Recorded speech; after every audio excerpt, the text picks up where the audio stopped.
Chad. Good to see you. I hope you're doing super well. And Happy New Year.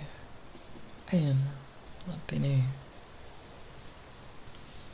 I'm a tiny bit quiet compared to the other sounds. Is that so? Yeah, it's like, I don't know. I don't tune myself for the whispering, so it's like, what's it called? Semi-intelligible. And my settings are tuned for making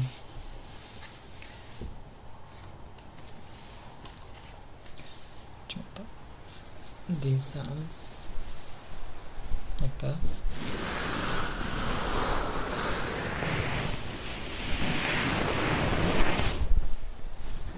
And doing like soft-spoken ASMR. Otherwise, if I tuned it to like be for my like semi-inaudible whispering to try to make it like fully audible, I think everything else would be way too loud. I could put a limiter on it, but I think that's not really for the best. Yeah. I think it's okay for semi-inaudible whispering to be semi-inaudible. It is in the name.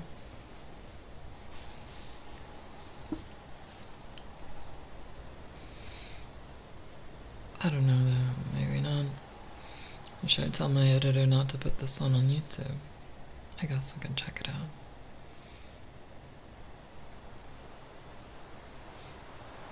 I hope you're doing well, Sushi.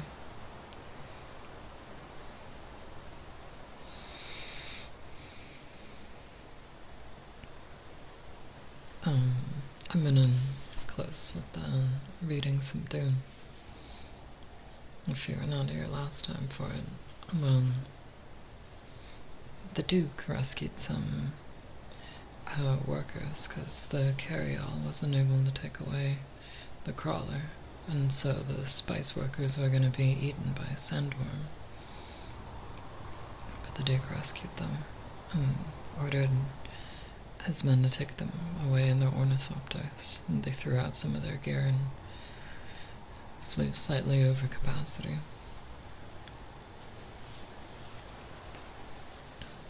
And the planetologist now likes the Duke because of his willingness to risk his life to save other people, and a willingness to just throw away the spice.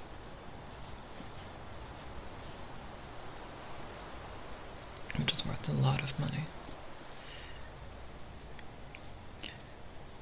Greatness is a transitory experience. It is never consistent. It depends in part upon the myth-making imagination of humankind.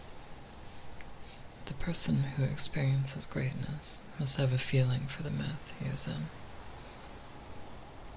He must reflect what is projected upon him, and he must have a strong sense of the sardonic. This is what uncouples him from belief in his own pretensions.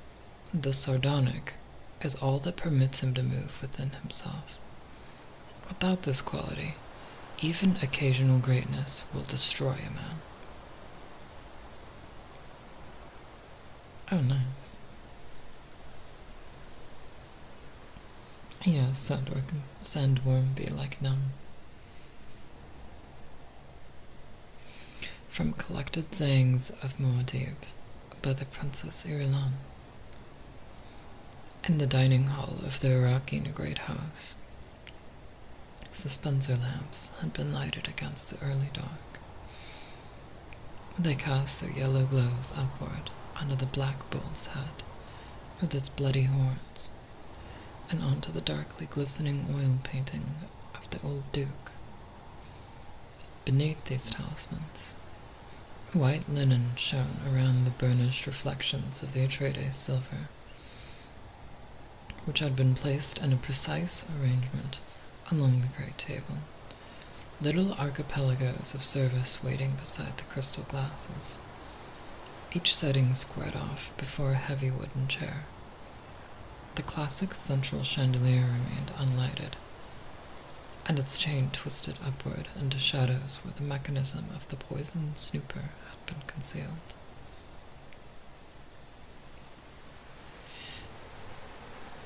Pausing in the doorway to inspect the arrangements, the Duke thought about the poison snooper and what it signified in his society.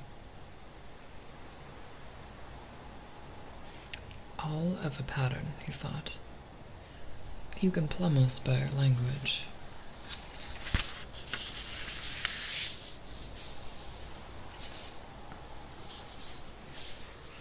The precise and delicate delineations for ways to administer treacherous death.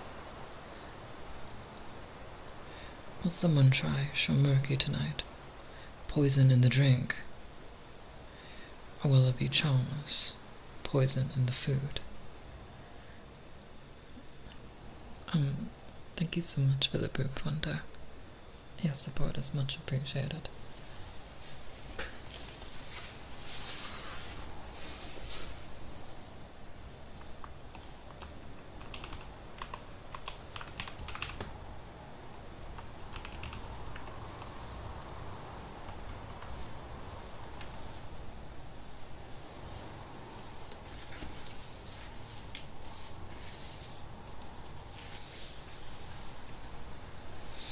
He shook his head. Beside each plate on the long table stood a flagon of water.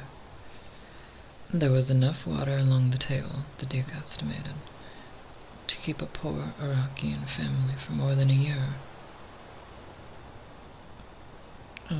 Thank you so much, Anonymous Gifter, for gifting us up to Wanda. Thank you guys. You're very sweet. I'm glad that you're good to each other.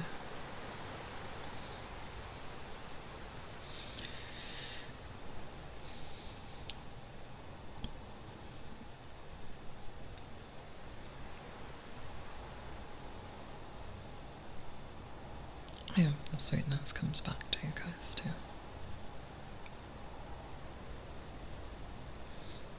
Flanking the doorway in which he stood were broad laving basins of ornate yellow and green tile. Each basin had its rack of towels, and was the custom, the housekeeper had explained, for guests as they entered to dip their hands ceremoniously into a basin. Slop several cups of water onto the floor. Dry their hands on a towel, and fling the towel into the growing puddle on the floor. After the dinner, beggars gathered outside to get the water squeezings from the towels.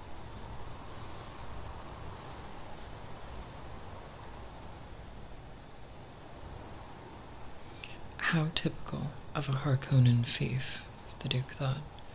Every degradation of the spirit that can be conceived. He took a deep breath, feeling rage tighten his stomach. The custom stops here, he muttered. He saw a serving woman, one of the old and gnarled ones the housekeeper had recommended, hovering at the doorway from the kitchen across from him.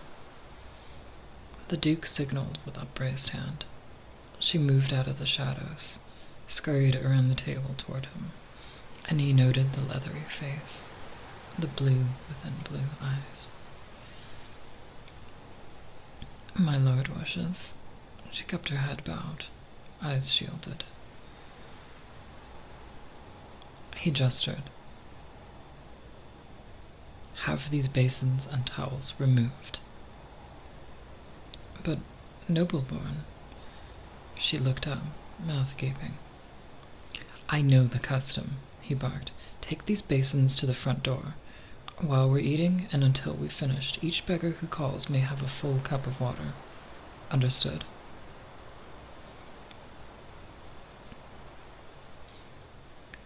Her leathery face displayed a twisting of emotions. Dismay. Anger.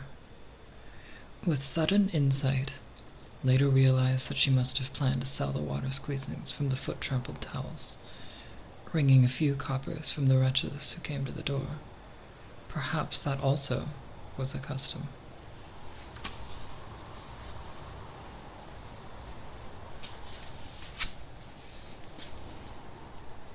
His face clouded, and he growled, "I'm posting a guard to see that my orders are carried out to the letter." He whirled, strode back down the passage to the great hall. Memories rolled in his mind like the toothless mutterings of old women. He remembered open water and waves. Days of grass instead of sand. Dazed summers that had whipped past him like windstorm leaves. All gone.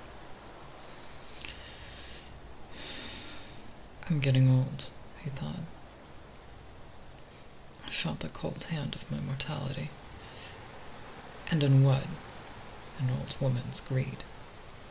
In the great hall, the Lady Jessica was the center of a mixed group standing in front of the fireplace.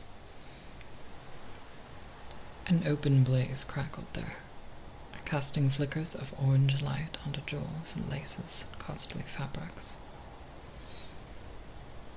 He recognized in the group a stillsuit manufacturer, down from Carthage, an electronics equipment importer, and a water shipper whose summer mansion was near his polar cap factory, a representative of the Guild Bank, lean and remote, that one, a dealer in replacement parts or spice mining equipment, a thin and hard-faced woman whose escort service for off-planet visitors reputedly operated as cover for various smuggling, spying, and blackmail operations.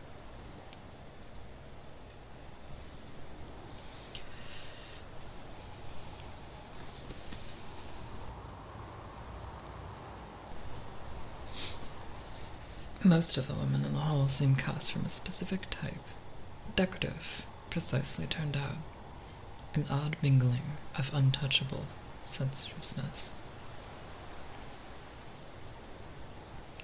Even without her position as hostess, Jessica would have dominated the group, he thought.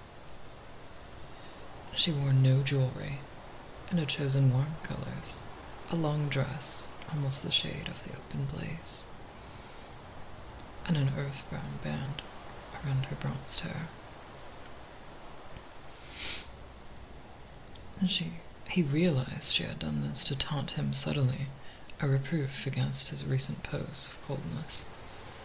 She was well aware that he liked her best in these shades, that he saw her as a rustling of warm colors. Nearby, more an outflanker than a member of the group, stood Duncan Idaho in glittering dress uniform, flat face unreadable, the curling black hair neatly combed. He had been summoned back from the Freeman, had his orders from Hawad. Under pretext of guarding her, you will keep the Lady Jessica under constant surveillance. He read this book almost 20 years ago and still remember these passages. Ooh. I must have made quite an impact on you, or perhaps you have an incredible memory. The Duke glanced around the room. There was Paul in the corner, surrounded by a fawning group of the younger Iraqi and Riches, and aloof among them, 3 officers of the house troop. The Duke took particular note of the young women. What a catch the ducal heir would make. but Paul was treating all equally with an air of reserved nobility. He'll wear the title well, the Duke thought, and realized with a sudden chill that this was another death thought.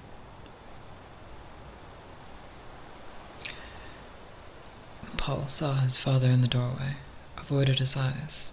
He looked around the clusterings of guests, the jeweled hands clutching drinks and the unobtrusive inspections of tiny remote-cast snoopers. Seeing all the chattering faces, Paul was suddenly repelled by them. They were cheap masks locked on festering thoughts, and voices gabbling to drown out the loud silence in every breast.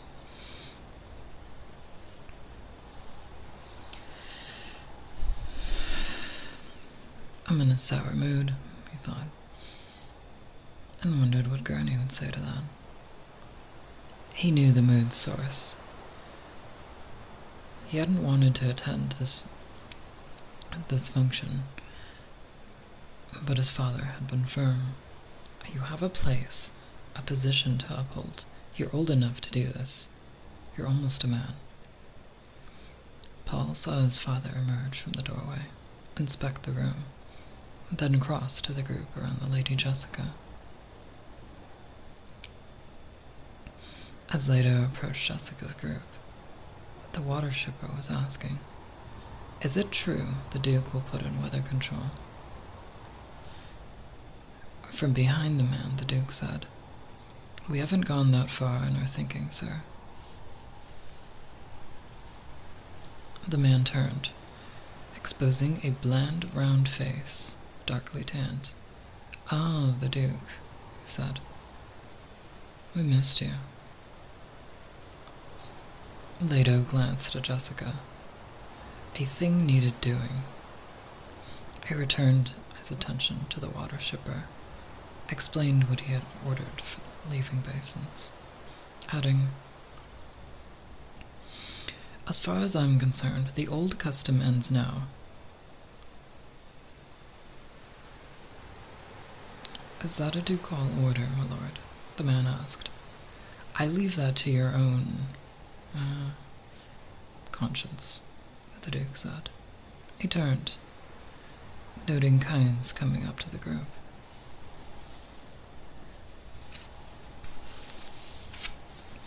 One of the women said, "I think it's a very generous gesture, giving the water to someone shushed her."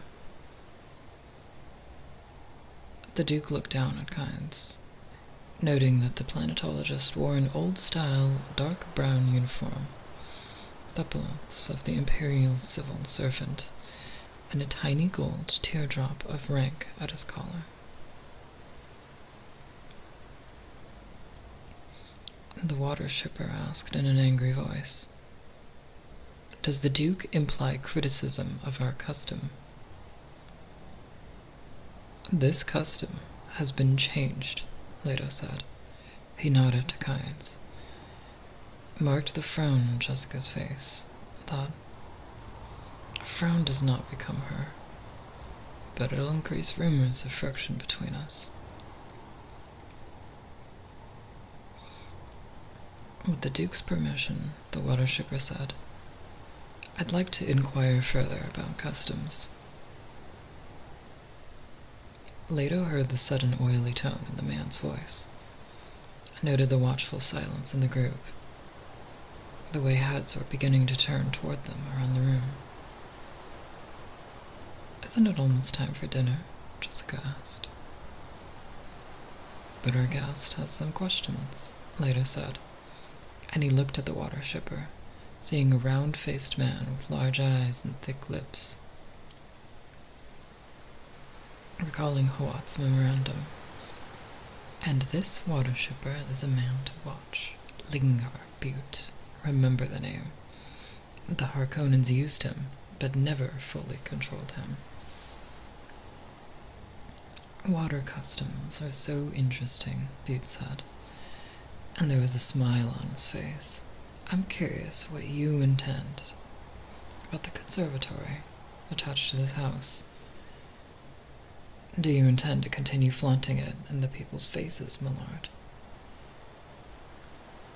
Leto held anger in check, staring at the man.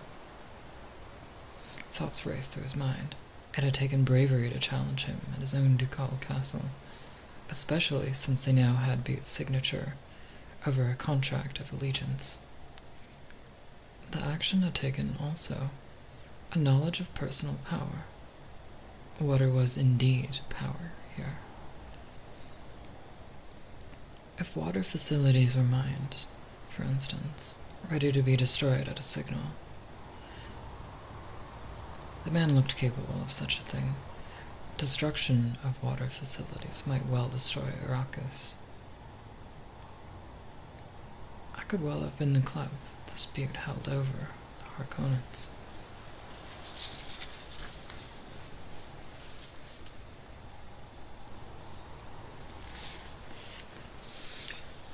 My lord, the Duke, and I have other plans for a conservatory, Jessica said.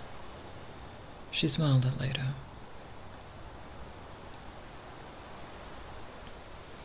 We intend to keep it, certainly, but only to hold it in trust for the people of Arrakis.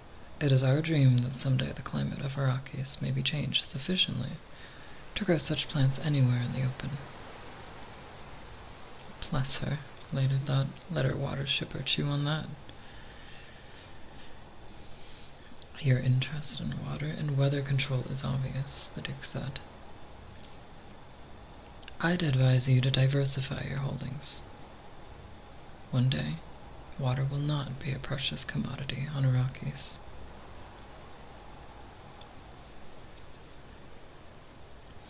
And he thought, Hawat must redouble his efforts at infiltrating this Butte's organization. And we must start on standby water facilities at once. No man is going to hold a club over my head. Butte nodded, the smile still on his face. A commendable dream, my lord. He withdrew a pace.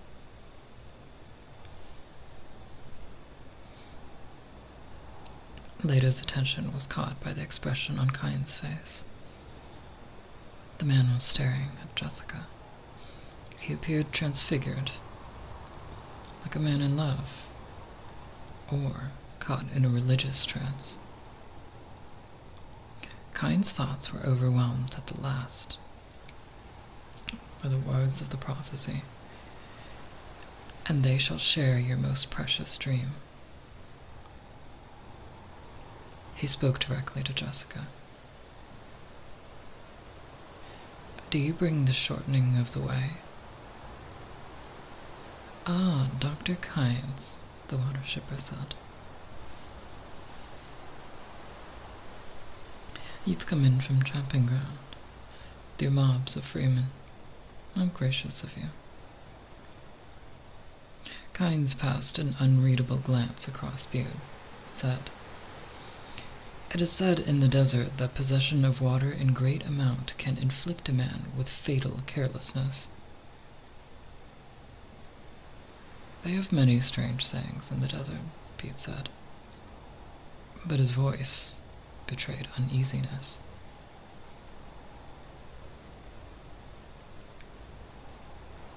Jessica crossed to Leto, slipped her hand under his arm to gain a moment in which to calm herself. Kynes had said, the shortening of the way.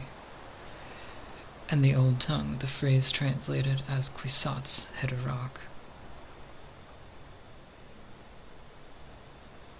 The planetologist's odd question seemed to have gone unnoticed by the others, and now Kynes was bending over one of the consort women, listening to low-voiced coquetry. Kwisatz Haderach. Jessica thought. Did our missionary Protectiva plant that legend here too? The thought fanned her secret hope for Paul.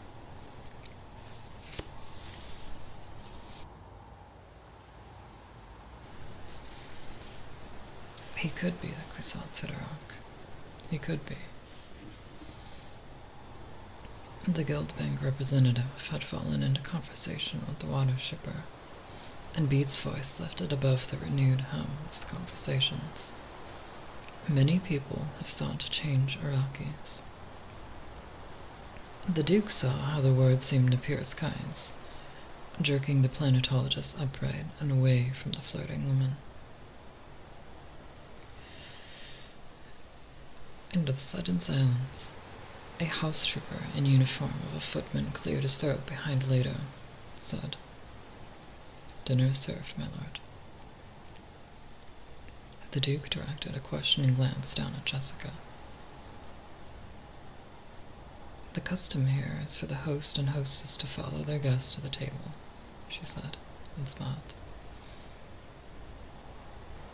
"Shall we change that one too, my lord?" He spoke coldly. "That seems a goodly custom. We shall let it stand for now." The illusion that I suspect her of treachery must be maintained, he thought. He glanced at the guests filing past them. "Who among you believes this lie?" Jessica, sensing his remoteness, wondered at it, as she had done frequently in the past. He acts like a man struggling with himself, she thought. Is it because I move so swiftly setting up this dinner party? Yet he knows how important it is that we begin to mix our officers and men with the locals on a social plane. We are father and mother surrogate to them all. Nothing impresses that fact more firmly than this sort of social sharing. Later, watching the guests file past, recalled what Thufir Hawat had said when informed of the affair. "Sire, I forbid it."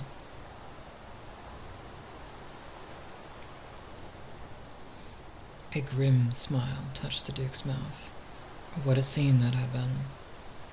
And when the Duke had remained adamant about attending the dinner, Hawat had shaken his head.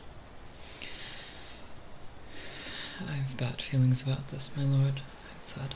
"Things move too swiftly in Iraqis. It's not like the Harkonnens. Not like them at all." Paul passed his father escorting a young woman half a head taller than himself. He shot a sour glance at his father, nodding at something the young woman said.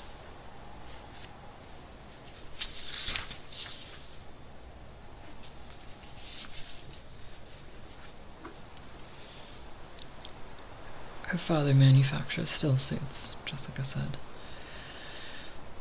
"I'm told that only a fool would be caught in the deep desert wearing one of the man's suits."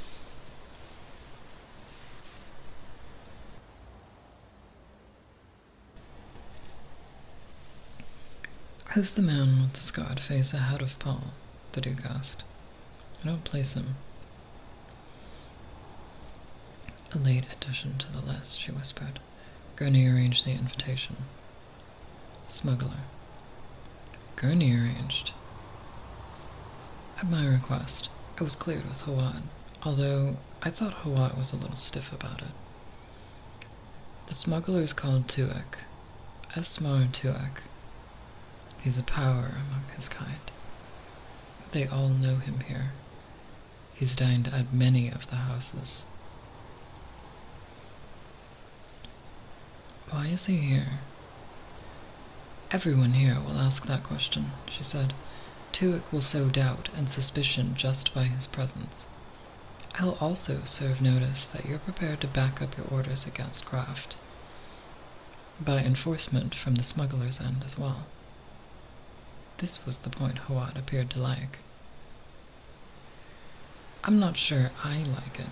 He nodded to a passing couple. Saw only a few of their guests remain to precede them. "Why didn't you invite some freemen?" "There's Kynes," she said. "Yes, there's Kynes," he said. "Have you arranged any other little surprises for me?" He led her into step, behind the procession. "All else is most conventional," she said. She thought, "My darling, can't you see this smuggler controls fast ships? That he can be bribed?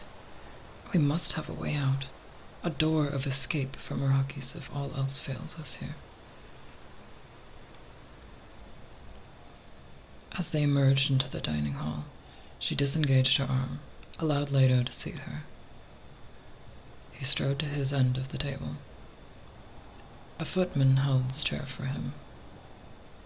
The others settled with a swishing of fabrics, a scraping of chairs, but the Duke remained standing. He gave a hand signal, and the house troopers in footman uniform around the table stepped back, standing at attention.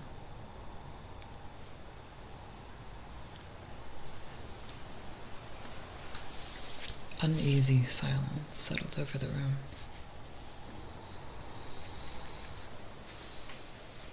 Jessica, looking down the length of the table, saw a faint trembling at the corners of Leto's mouth, and noted the dark flush of anger on his cheeks.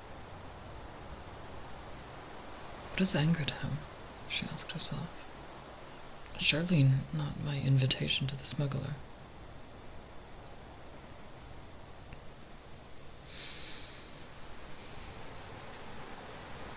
Some question my changing of the laving basin custom, Leto said. This is my way of telling you that many things will change. Embarrassed silence settled over the table. They think him drunk, Jessica thought. Leto lifted his water flagon, held it aloft where the suspensor lights shot beams of reflection off it. As a Chevalier of the Imperium, then, Zod, I give you a toast.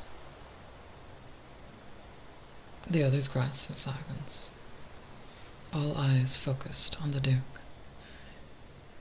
In a sudden stillness, a suspensor light drifted slightly in an errant breeze from the serving kitchen hallway. Shadows played across the Duke's hawk features. Here I am, and here I remain, he barked. There was an abortive movement of flagons to its mouth, stopped as the Duke remained with arm upraised. My toast is one of those maxims so dear to our hearts. Business makes progress. Fortune passes everywhere.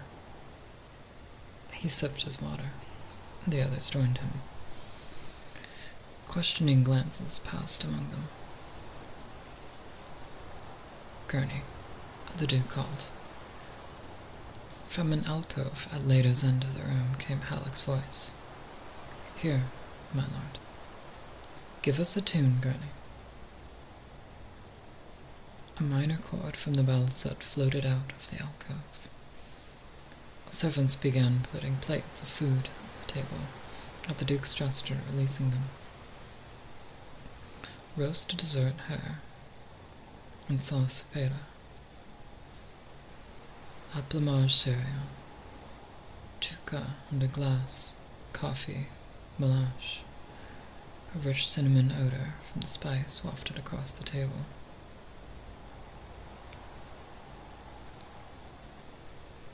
True Padua served a sparkling Caledon wine. Still, the Duke remained standing.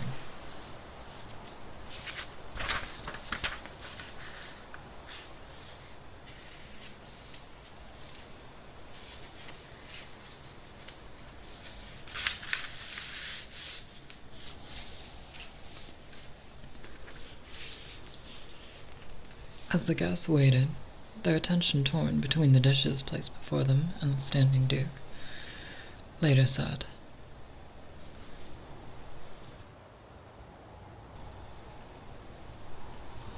in olden times, it was the duty of the host to entertain his guests with his own talents.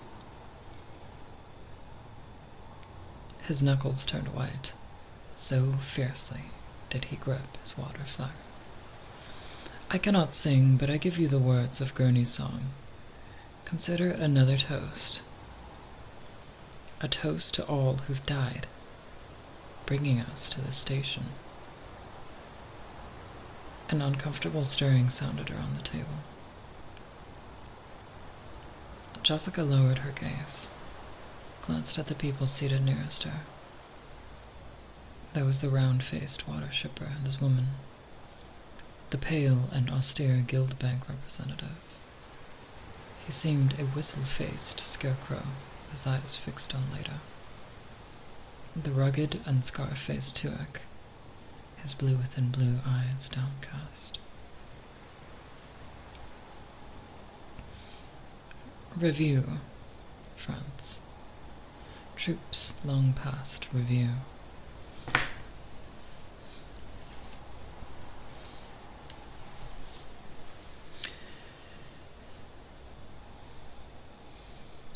All to fate a weight of pains and dollars. Their spirits wear out silver collars. Review, friends. Troops long past review. Each a dot of time, without pretense or guile. At them passes the lure of fortune. Review, friends. Troops long past review. When our time ends on its rictus smile, we'll pass the lure of fortune.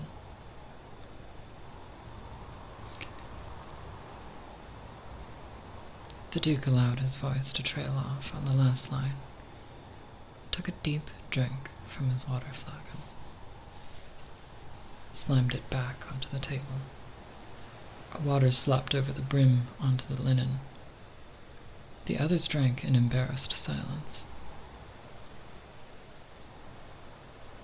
Again the Duke lifted his water flagon, and this time emptied its remaining half onto the floor, knowing that the others around the table must do the same. Jessica was first to follow his example. And there was a frozen moment before the others began emptying their flagons. Jessica saw how Paul, seated near his father, was studying the reactions around him. She found herself also fascinated by what her guest's actions revealed, especially among the women. This was clean, potable water, not something already cast away in a sopping towel. Reluctance to just discard it exposed itself in trembling hands, delayed reactions, nervous laughter, and violent obedience to the necessity.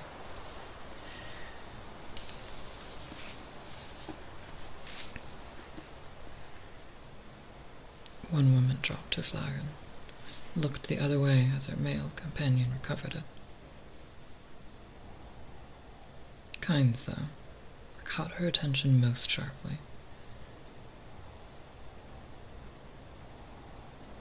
The planetologist hesitated, then emptied his flagon into a container beneath his jacket. He smiled at Jessica as he caught her watching him, raised the empty flagon to her in a silent toast. He appeared completely unembarrassed by his action.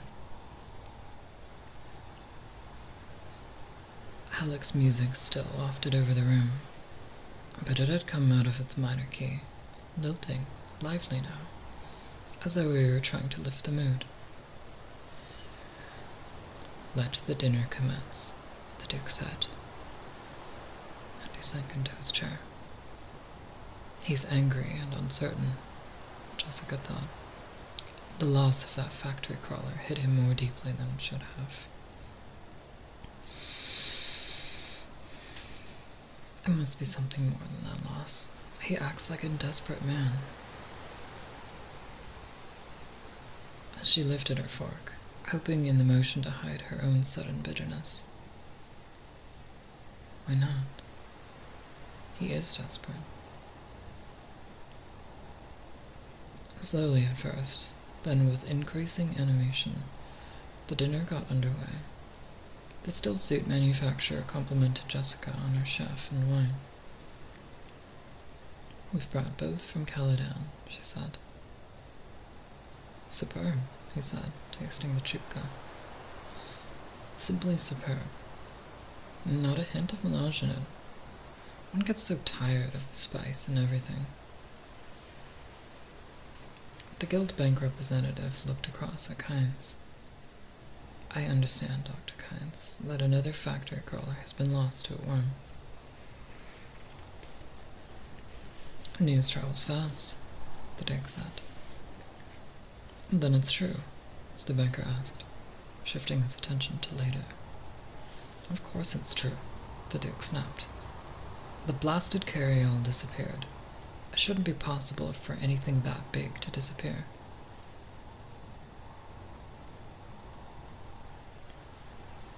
When the worm came, there was nothing to recover the crawler, Kynes said.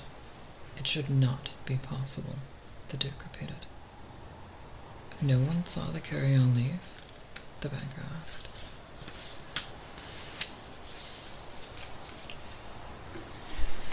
The spotters customarily keep their eyes on the sand, Kynes said. They're primarily interested in worm sign. A carryall's complement usually is 4 men. 2 pilots and 2 journeymen attachers. If 1 or even 2 of this crew were in the pay of the Duke's foes. Ah, I see, the banker said. And you, as judge of the change, do you challenge this? I shall have to consider my position carefully, Kynes said. And I will certainly not discuss it at table. And he thought, that pale skeleton of a man. He knows this is the kind of infraction I was instructed to ignore.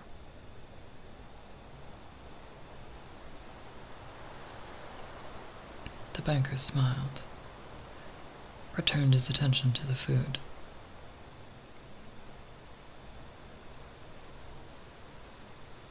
Jessica sat remembering a lecture from her Bene Gesserit school days.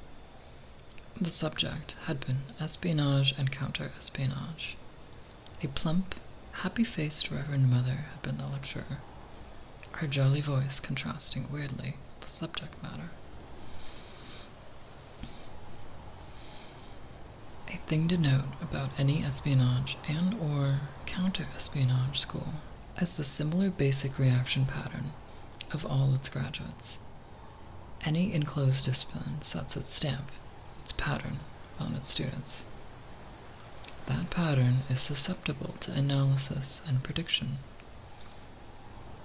Now, motivational patterns are going to be similar among all espionage agents. That is to say, there will be certain types of motivation that are similar despite differing schools or opposed aims. You will study first how to separate this element for your analysis. In the beginning, through interrogation patterns that betray the inner orientation of the interrogators. And secondly, by close observation of language thought orientation of those under analysis. You will find it fairly simple to determine the root languages of your subjects, of course, both through voice inflection and speech pattern. Now, sitting at the table with her son and the Duke and their guests, hearing that Guild Bank representative, Jessica felt a chill of realization. The man was a Harkonnen agent. He had the Giedi Prime speech pattern, subtly masked but exposed to her trained awareness, as though he had announced himself.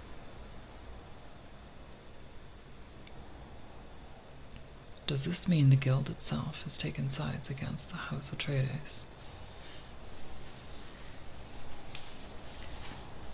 The thought shocked her, and she masked her emotion by calling for a new dish, all the while listening for the man to betray his purpose.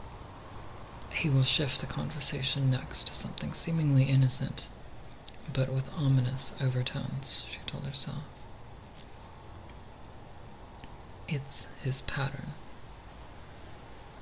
The banker swallowed, took a sip of wine, smiled at something said to him by the woman on his right. He seemed to listen for a moment to a man down the table who was explaining to the Duke that native Iraqian plants had no thorns.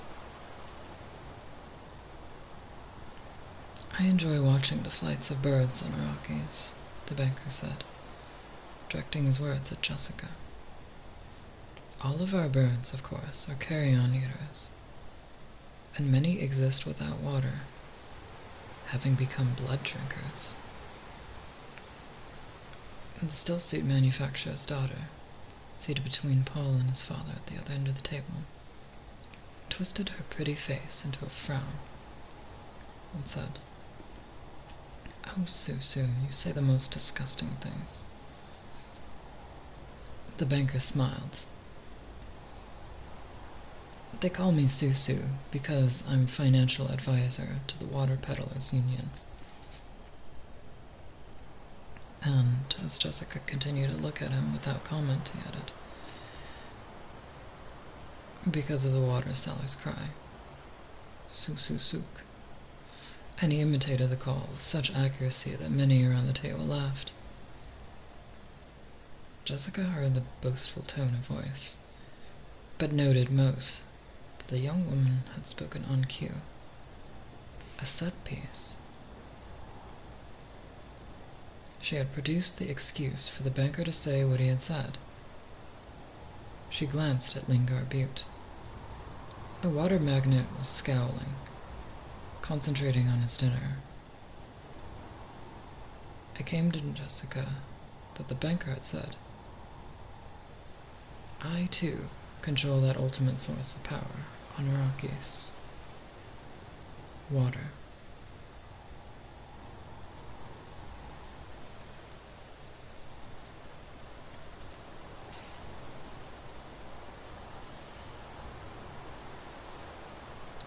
Paul had marked the falseness in his dinner companion's voice, and saw that his mother was following the conversation with Bene Gesserit intensity. On impulse, he decided to play the foil, draw the exchange out. He addressed himself to the banker. "Do you mean, sir, that these birds are cannibals?" "That's an odd question, young master," the banker said.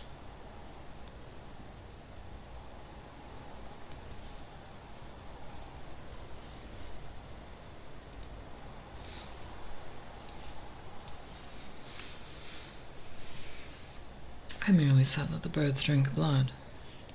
It doesn't have to be the blood of their own kind, does it?"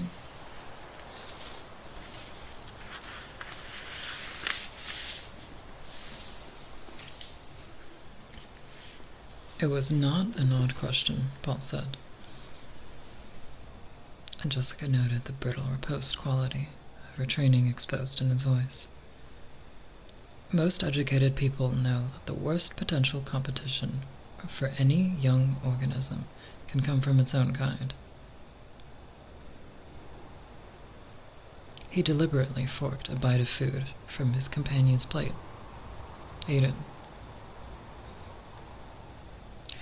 They are eating from the same bowl. They have the same basic requirements.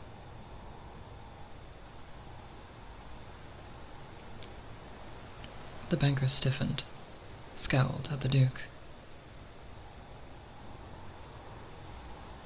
"Do not make the error of considering my son a child," the Duke said, and he smiled.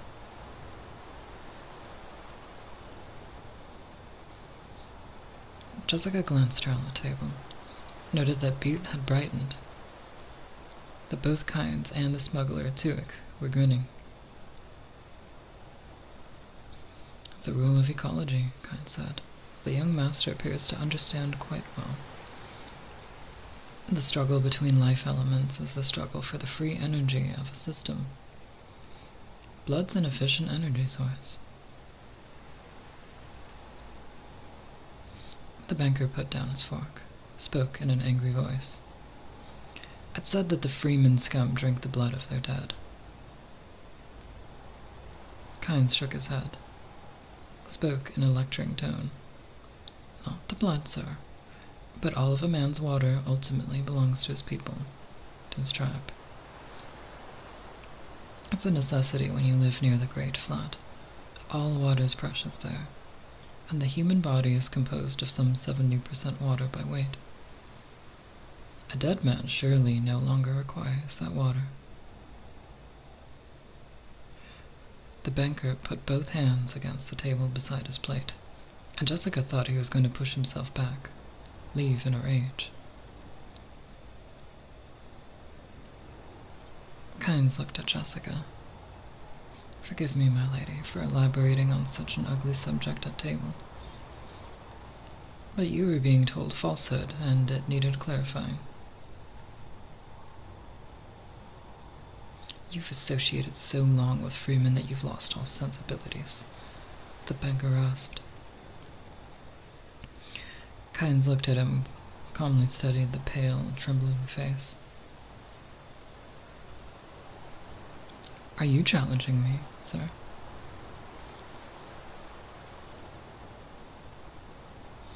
The banker froze. He swallowed, spoke stiffly. "Of course not. I'd not so insult our host and hostess."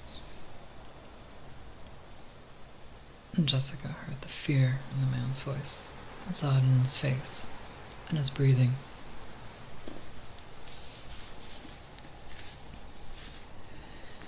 In the pulse of a vein in his temple. The man was terrified of Kynes.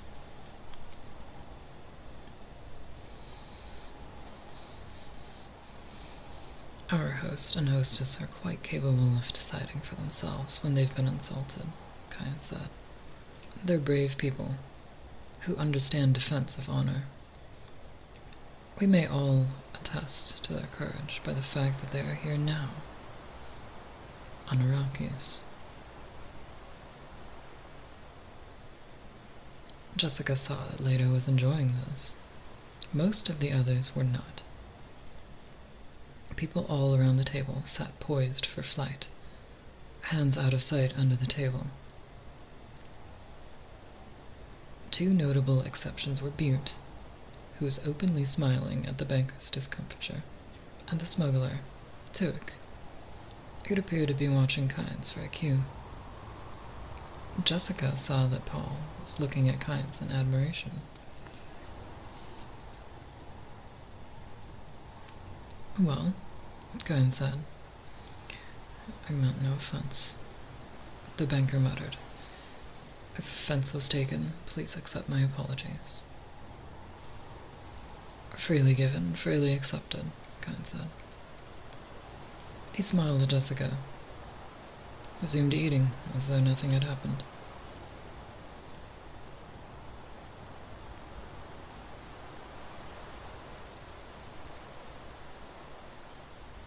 Jessica saw that the smuggler, too, had relaxed. She marked this. The man had shown every aspect of an aide ready to leap to Kynes' assistance. There existed an accord of some sort between Kynes and Tuick. Leto toyed with the fork, looking speculatively at Kynes. The ecologist's manner indicated a change in attitude toward the House of Atreides. Kynes had seemed colder on their trip over the desert.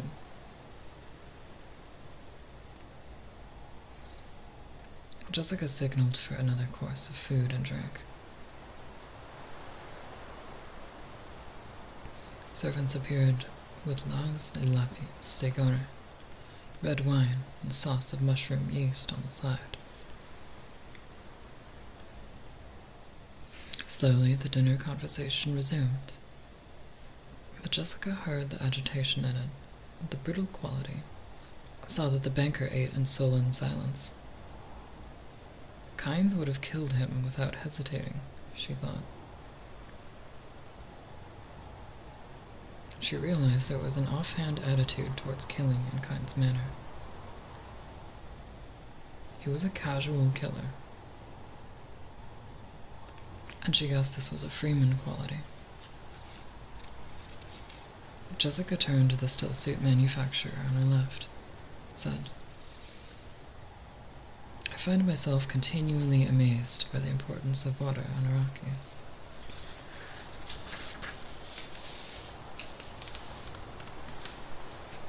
Very important, he agreed. What is this dish? It's delicious. Tongues of wild rabbit in a special sauce, she said. A very old recipe. I must have that recipe, the man said. She nodded. I'll see that you get it. Kynes looked at Jessica, said, the newcomer to Arrakis frequently underestimates the importance of water here. You are dealing, you see, with the law of the minimum. She heard the testing quality in his voice, said, growth is limited by that necessity which is present in the least amount. And naturally, the least favorable condition controls the growth rate. It's rare to find members of a great house aware of planetological problems, Kynes said. Water is the least favorable condition for life on Arrakis, and remember that growth itself can produce unfavorable conditions unless treated with extreme care.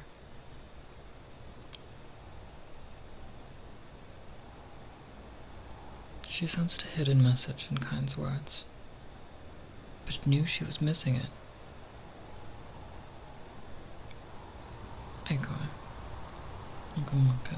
Happy New Year. Oh yeah, I forgot to change my stream title. Oh, I guess this is sounds, technically. Growth, she said. Do you mean Arrakis can have an orderly cycle of water to sustain human life under more favorable conditions?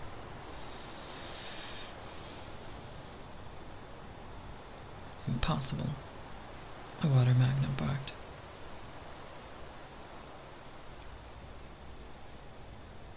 Jessica turned her attention to Butte. Impossible. Impossible on Arrakis, he said. Don't listen to the streamer. All the laboratory evidence is against him. The Kynes looked at Butte. Jessica noted that the conversation around the table had stopped, while people concentrated on this new interchange. Laboratory evidence tends to blind us to a very simple fact, Kynes said. The fact is this. We are dealing here with matters that originated and exist out of doors, what plants and animals carry on their normal existence. Normal. Butte snorted. Nothing about Arrakis is normal. Quite the contrary, Kynes said. Certain harmonies could be set up here along self-sustaining lines. You merely have to understand the limits of the planet and the pressures upon it. It'll never be done, Butte said. The Duke came to a sudden realization, placing the point where Kynes' attitude had changed. It had been when Jessica had spoken of the holding the conservatory plants in trust for Arrakis. What would it take to set up the self-sustaining system, Dr. Kynes? Later asked. If we can get 3% of the green plant element on Arrakis involved in forming carbon compounds as foodstuffs, we've started the cyclic system. Water's the only problem, the Duke asked. He sensed Kynes' excitement, felt himself caught up in it. Water overshadows the other problems, Kynes said. This planet has much oxygen, without its usual concomitants, widespread plant life, and large sources of free carbon dioxide from such phenomena as volcanoes. There are unusual chemical interchanges over large surface areas here.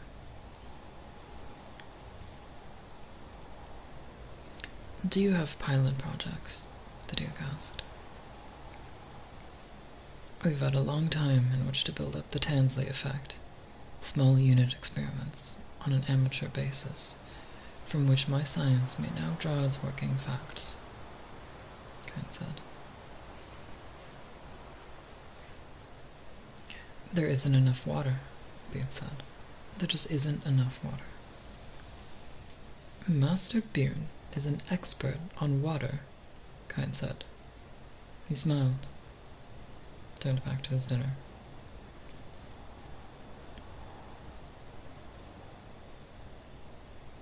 The Duke gestured sharply down with his right hand, but, "No, I want an answer. Is there enough water, Dr. Kynes?" Kynes stared at his plate. Jessica watched the play of emotion on his face. He masks himself well, she thought. But she had him registered now, and read that he regretted his words. "Is there enough water?" the Duke demanded. "There may be," Kynes said. He's faking uncertainty, Jessica thought. With his deeper truth sense, Paul caught the underlying motive.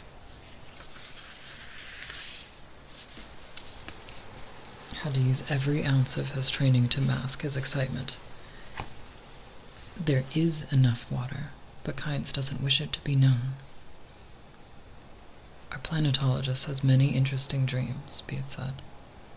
He dreams with the freemen of prophecies and messiahs. Chuckles sounded at odd places around the table. Jessica marked them. The smuggler, the stillsuit manufacturer's daughter, Duncan Idaho, the woman with the mysterious escort service. Dungeons are oddly distributed here tonight, Jessica thought. There's too much going on of which I'm not aware. I'll have to develop new information sources. The Duke passed his gaze from Kynes to Butte to Jessica. He felt oddly let down, as though something vital had passed him here. Maybe, he muttered. Kynes spoke quickly. Perhaps we should discuss it another time, my lord. There are so many. The planologist broke off as a uniformed Atreides trooper hurried in through the service door, was passed by the guard, and rushed to the Duke's side. The man bent, whispering into Leda's ear. Jessica recognized the cap sign of Wop Scores. Fought down uneasiness. She addressed herself to the stillsuit manufacturer's feminine companion, a tiny, dark-haired woman with a dull face. A touch of epicanthic fold to the eyes. "You've hardly touched your dinner, my dear," Jessica said. "May I order you something?" Okay.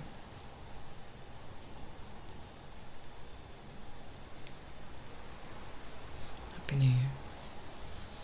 I hope it treats you very well.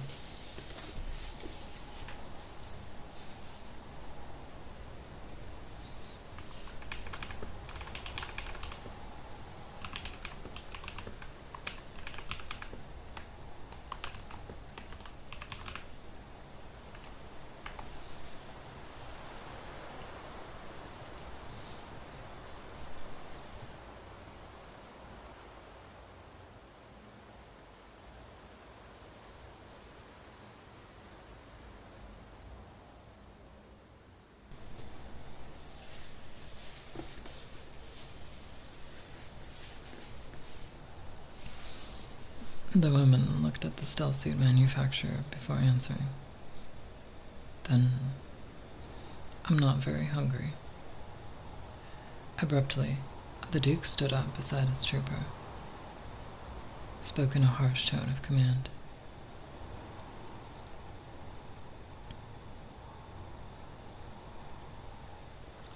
"Stay seated, everyone. You will have to forgive me, but a matter has arisen that requires my personal attention." He stepped aside. Paul, take over as host for me, if you please. Paul stood, wanting to ask why his father had to leave. Knowing he had to play this with the grand manner, he moved around to his father's chair, sat down in it. The Duke turned to the alcove where Halleck sat, said, Gurney, please take Paul's place at the table. We mustn't have an odd number here. When the dinner's over, I want you to bring Paul to the field. CP. Wait for my call.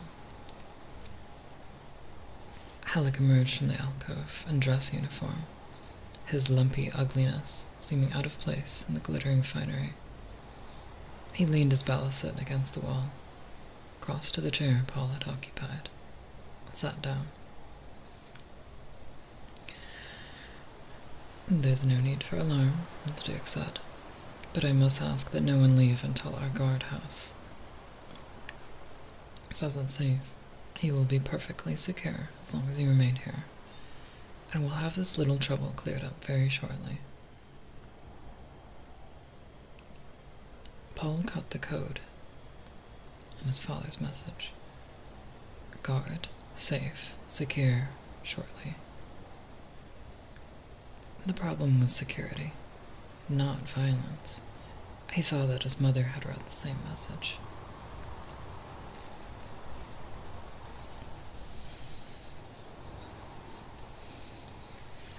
They both relaxed. The Duke gave a short nod, wheeled, and strode through the service door, followed by his trooper. Oh, I guess I should change my info.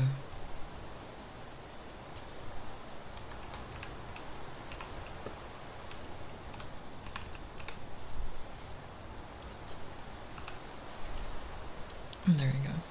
I'll change the stream title.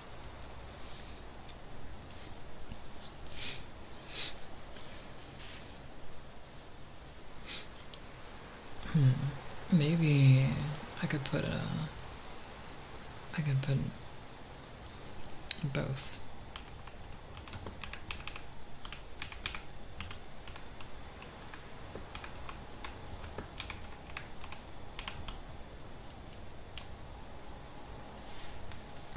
I'm not very good at typing with one hand.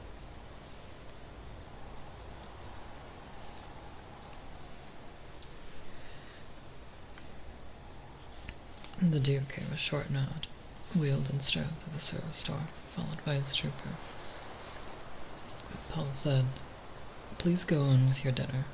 I believe Dr. Kynes was discussing water. May we discuss it another time? Kynes asked. By all means, Paul said.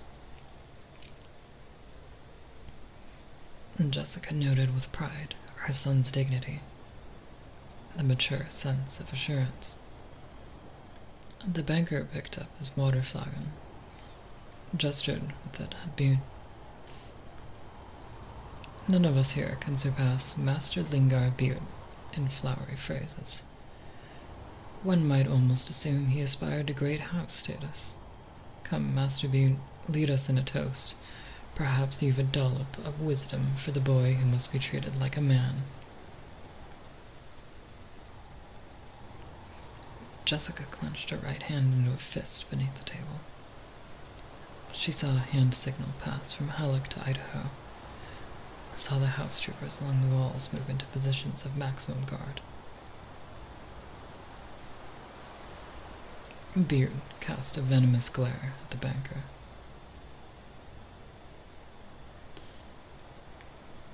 Paul glanced at Halleck, took in the defensive positions of his guards, looked at the banker, until the man lowered the water flagon. He said, Once, on Caladan, I saw the body of a drowned fisherman recovered.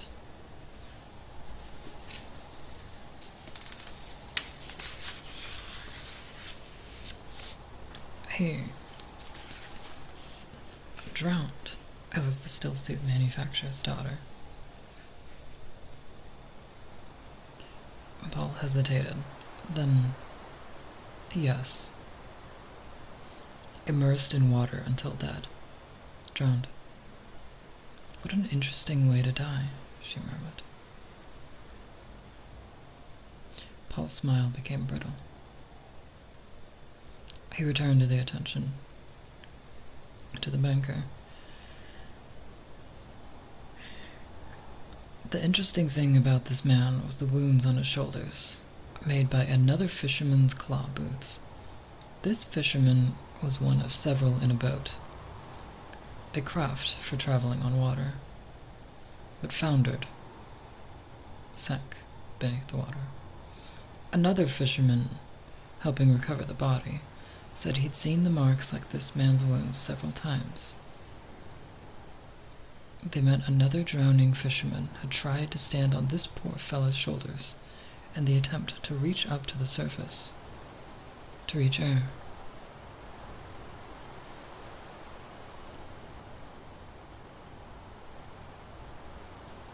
Why is this interesting?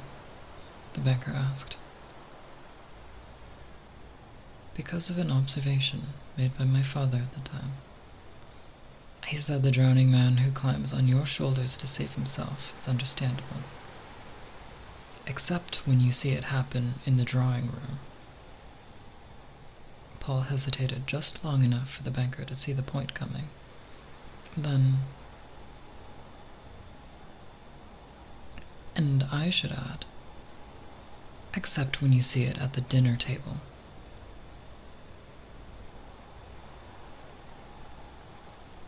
A sudden stillness enfolded the room. That was rash, Jessica thought. This banker might have enough rank to call my son out. She saw that Idaho was poised for instant action. The house troopers were alert. Gurney Halleck had his eyes on the man opposite him.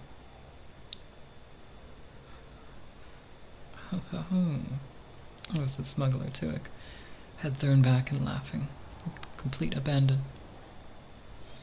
Nervous smiles appeared around the table. Butte was grinning. The banker had pushed his chair back, was glaring at Paul. Kynes said, "One baits in Atreides at his own risk." "Is it Atreides' custom to insult their guests?" the banker demanded. Before Paul could answer, Jessica leaned forward, said, "Sir," and she thought, "We must learn this Harkonnen creature's game. Is he here to try for Paul? Does he have help?"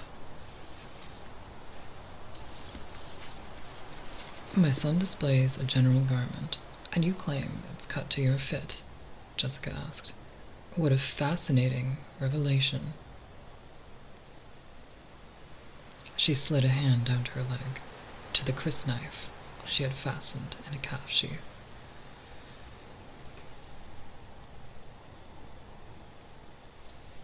The banker turned his glare on Jessica. Eyes shifted away from Paul, and she saw him ease himself back from the table, freeing himself for action. He focused on the code word. Garment. Prepare for violence.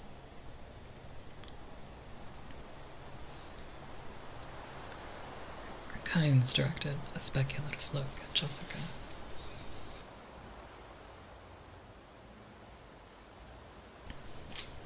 And gave a subtle hand signal to Tuick. The smuggler lurched his feet, lifted his flagon. "I'll give you a toast," he said. "To young Paul Atreides, still a lad by his looks, but a man by his actions." Why do they intrude? Jessica asked herself. The banker stared now at Kynes, and Jessica saw terror return to the agent's face. People began responding all around the table. Where Kynes leads, people follow, Jessica thought. He had told us he sides with Paul. What's the secret of his power? It can't be because he's judge of the change. It's temporary. Certainly not because he's a civil servant. She removed her hand from the crysknife hilt, lifted her flagon to Kynes, responded in kind. Only Paul and the banker, Susu. What an idiotic nickname, Jessica thought. Remained empty-handed. The banker's attention stayed fixed on Kynes. Paul stared at his plate. I was handling it correctly, Paul thought. Why do they interfere? He glanced covertly at the male guest nearest him. Prepare for violence? From whom? Certainly not from that banker fellow. Halleck stared. Spoke as though to no one in particular, directing his words over the heads of the guests across from him. In our society, people shouldn't be quick to take offense. It's frequently suicidal. He looked at the still-suit manufacturer's daughter beside him. Don't you think so, miss?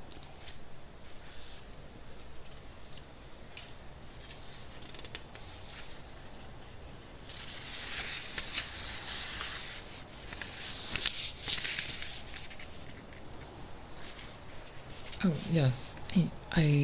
Indeed I do, she said. That's too much violence. It makes me sick. And a lot of times no offense is meant, but people die anyway. It doesn't make sense. Indeed, it doesn't, Halleck said. Jessica saw the near perfection in the girl's act, realized that empty-headed little female is not an empty-headed little female. She saw then the pattern of the threat and understood that Halleck, too, had detected it. They had planned to lure Paul with sex. Jessica relaxed. Her son had probably been the first to see it. His training hadn't overlooked that obvious gambit. Kynes spoke to the banker.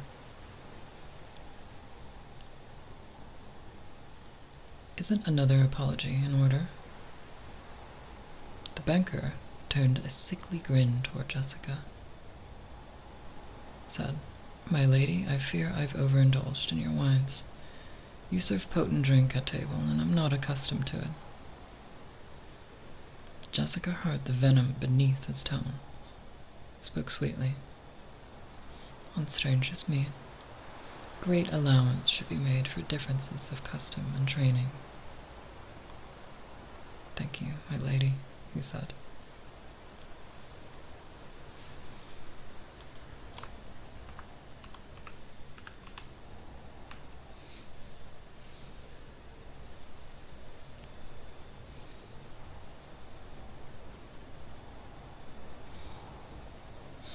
The dark-haired companion of the still-suit manufacturer leaned toward Jessica and said, The Duke spoke of our being secure here. I do hope that doesn't mean more fighting.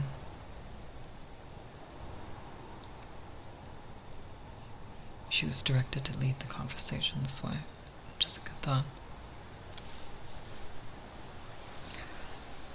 Likely, this will prove unimportant, Jessica said. But there's so much detail requiring the Duke's personal attention in these times. As long as enmity continues between Atreides and Harkonnen, we cannot be too careful. The Duke has sworn Canley. He will leave no Harkonnen agent alive on Arrakis, of course. She glanced at the Guildbank agent. And the conventions naturally support him in this. She shifted her attention to Kynes. Is this not so, Dr. Kynes? Indeed it is, Kynes said.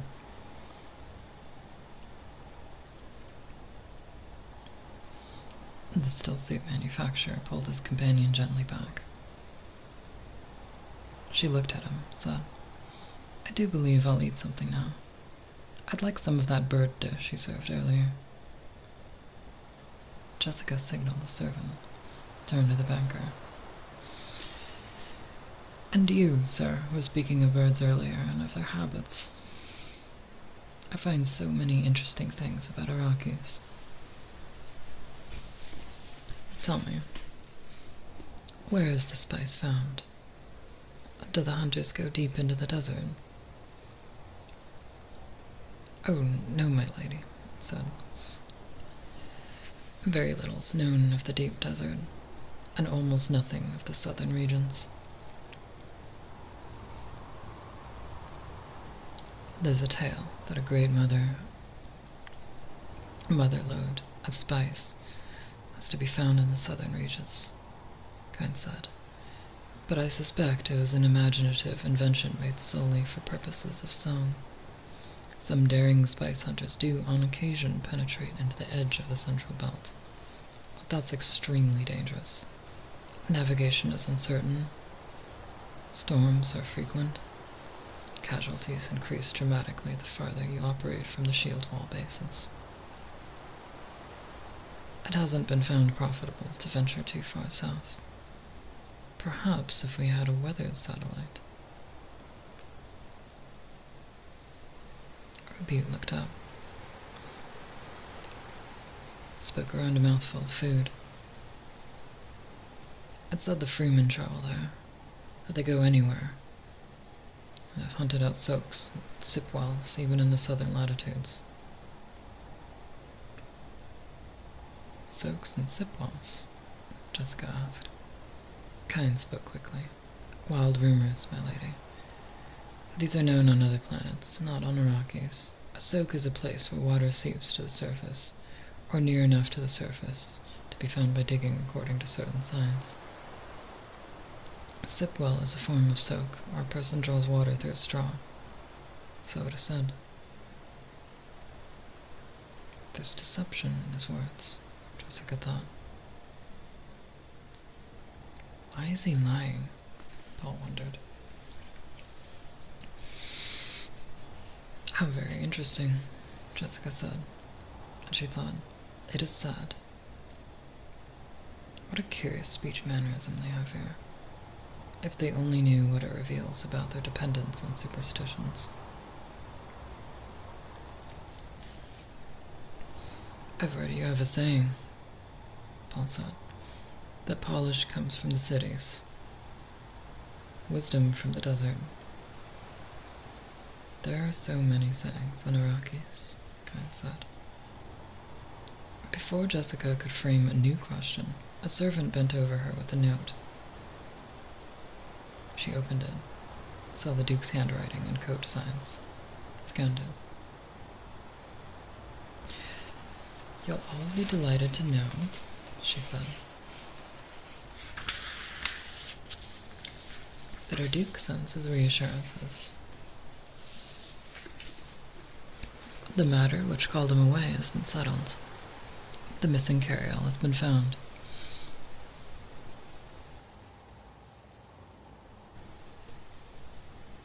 I know, I want some food too.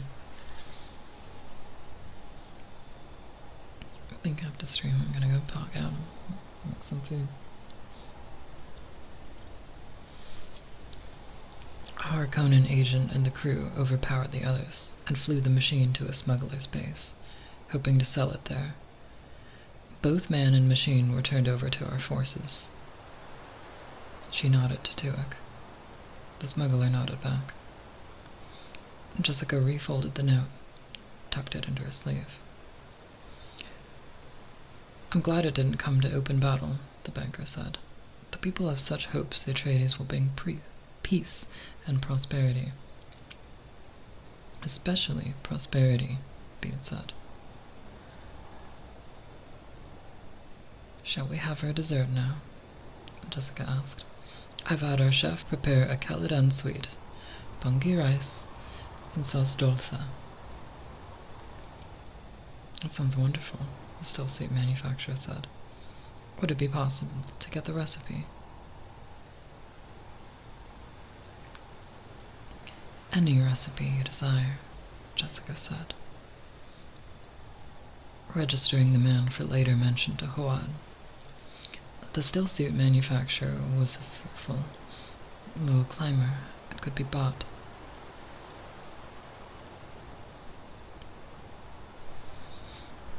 Small talk resumed around her. Such a lovely fabric. He's having a setting made to match the jewel. We might try for a production increase next quarter. Jessica stared down at her plate, thinking of the coded part of Lada's message. The Harkonnens tried to get in a shipment of lace guns. We captured them. This may mean they've succeeded with other shipments. It certainly means they don't place much store on shields. Take appropriate precautions.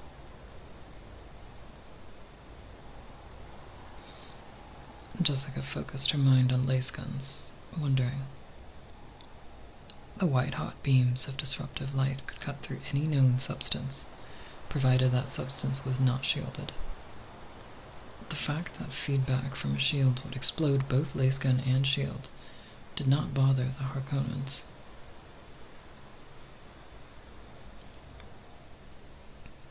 Why? A lace gun shield explosion was a dangerous variable. Could be more powerful than atomics. Or could kill only the gunner and the shielded target. The unknowns here filled her with uneasiness. Paul said, I never doubted we'd find the carry-all. Once my father moves to solve a problem, he solves it. And this is the fact the Harkonnens are beginning to discover. He's boasting, Jessica thought. He shouldn't boast. No person who will be sleeping far below ground this night as a precaution against lace guns has the right to boast.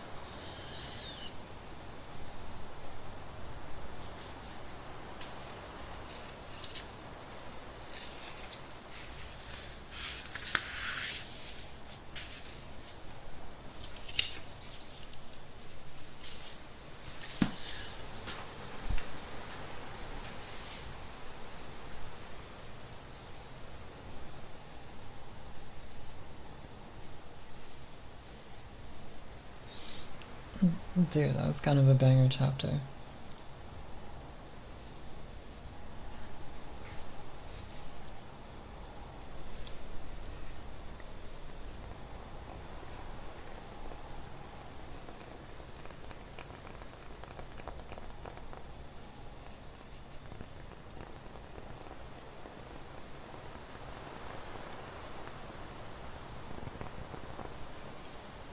I love like that one. It's socio-economic and political intrigue. So cool. I feel like it was like really well represented.